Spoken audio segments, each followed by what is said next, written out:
Right, hello. We're back again with another head cam video, but this time we're on something slightly different. Well, for me anyway. We got the big 936 on the Sumo. This is probably the first. Well, it is the first week we've ever had this tractor on here. So yeah, it's doing all right. Could do with a bit more weight in the wheels, I think, but that's because I'm used to the 930 that's got wheel weights and vario grip. But we're currently sumoing here at Tainton Court, just outside Gloucester. I don't actually know how much you got to do in total. All the maize ground needs ripped up. I will have done about 50 acres today, maybe, if I'm lucky. Got this field left to do and a 90 acre just up the road. Sadly, it doesn't have GPS. The 930 has got EGNOS, standard FENDT spec, comes with it in the computer. However, because this is a 2010 plate, it doesn't come standard with GPS. But we're currently, this is James Biddlecombe's own tractor, and he's currently trying to fit Trimble into it on an external screen, but I don't really know what's happening in regards to that. But we started silage yesterday. I did a little video of that. I don't know if I will put it out or not, but they're also silaging today here as well. They got almost 200 acres to do today at Tainton Court. I was supposed to be on it, but I got dragged into doing this instead. So can't always have the fun jobs. I don't mind sumoing, to be fair. I do, without sounding greedy, I do prefer it on the 930 because it has got GPS and it actually has aircon that isn't like a mouth breathing on you. But yeah, we're quite busy at the moment, though, to be fair. In general, we've obviously got 4 tractors on trailers, as well as, it's a bit wet there, so lift her up. 4 tractors on trailers, as well as 1 on the buck rake, 1 tedding, 1 raking, 1 mowing. James has obviously got his forager out, and his tractor is obviously on the Sumo. The one thing that I am hoping is that we get a proper Sumo front weight, because I've currently got, I don't know if you'll be able to see, a John Deere one which has an extension on it, but because of the FENDT linkage arms being narrower and more tucked in, it doesn't fit properly, which means that you have to put the weight block on backwards, otherwise it just pinches and won't lift any higher than that off the floor. But I like to say it would make a bit of a difference, because as you can see there is a bit of wheel slip in the front wheels. But saying that, we have got the Sumo the whole way in the ground, and it's not exactly like fluffy soil either, so it's not too bad, to be fair. My bouncing out I'm pretty impressed with. I've pretty much nailed it, to be honest, but still GPS is better. But yeah, I've been playing a bit with the GoPro on the Sumo today, just sort of throwing it around everywhere and trying to get different shots, because obviously there's so many moving parts on the Sumo. It's looks quite cool. But this tractor is the only one of the fleet that has been blessed with a Fieldard Agri decal.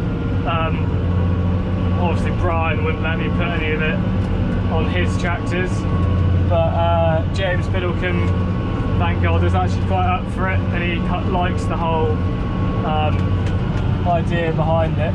But me and Jack Sheffield, the guy who owns Field Live Agri, we actually put it on the tractor the day of the tractor run. I give up this GoPro, it keeps falling off. Which the video should be up, well, tomorrow from the day that I'm sat here doing this, but I don't actually know when it will go up in regards to when I put this video out.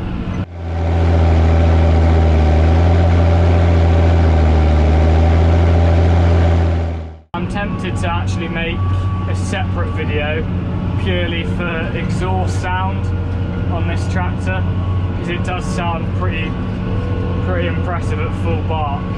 But yeah, I am getting slightly bored of this now. For some reason I find it less boring with GPS. I just always have done. I just like the idea of it. I find it very satisfying. However, at the moment, these bouts have played off quite well and are looking quite almost like they're done with GPS anyway, so it's not too bad. But I may do a little video at home. I'm going to be working at home tomorrow. I've got a bit of aerating, sort of rolling with a big, go on girl, fucking dog on. I got a bit of aerating to do with our round one. We've got a round airworks. It's got a set of spring times mounted to the front of it.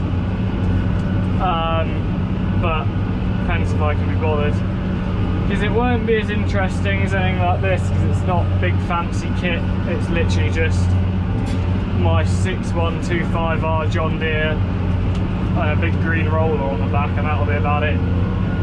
But yeah, I hope you all did enjoy. I'll link the I'm hoping I'll put the silage video up before this one, so I will link it on at the end of the screen so you guys can click on that, because I thought it was quite, well, it was a very nice evening, to be fair. However, when I put the head cam on, and it started to get quite dark, so depends on how well it actually looks in the end.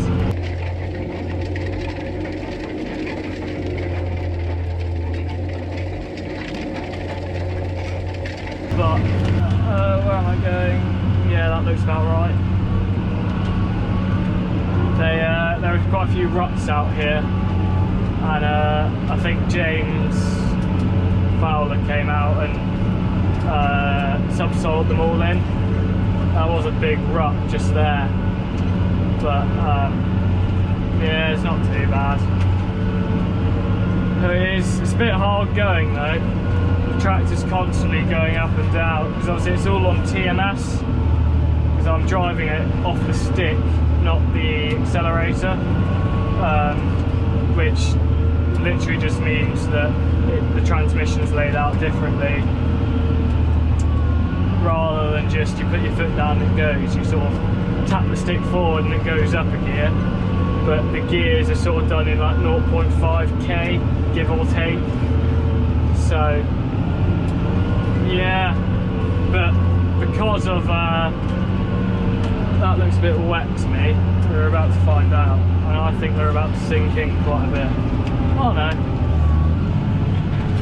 But yeah, so that little button there, you press that and it swaps it into pedal mode, because obviously it's a little pedal icon. So you press that and then you put your foot down on the pedal and it goes. So when you're silaging or like that, I have it in pedal mode, and anything in the fields have it on stick mode, because you just tap the stick forward to go faster and pull it back to go slower. But yeah, obviously it changes the whole time depending on what you're doing. But I've currently, in this tractor, the spools I have set up on yellow, because when I'm lifting and lowering it to go on the road, you have to be quite gentle with it, because if you just press that, it just jolts up a tiny bit. but with yellow you can obviously, yellow spool's on the little joystick, so you pull it back and it does it, lifts it up.